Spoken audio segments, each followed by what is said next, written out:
For today's video, ang atin na namang ulam for today ay ulang. Ito yun guys, ang ulang. Yan. Ulang to guys. Okay guys, for today, sasabay ko na yung sili. So, depende sa inyo kung lagyan nyo ng sili. Optional lang. Yan. Ang ganda ng kulay guys. Yan. Pink na pink.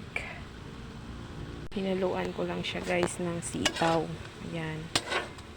Adobo. Adobong sitaw na may sahog na ulang or crayfish. Mas malasa siya guys sa hipon. Tapos parang maano yung laman niya. Basta iba yung lasa. Ayan guys, ihalo-halo lang natin yan. Then takpan. Para maluto yung sitaw natin. Guys, okay na yung natin. Adobong sitaw na may sahog na ulang guys. Yan. Okay na. Luto na to guys. Kain na tayo. Thank you for watching. Bye!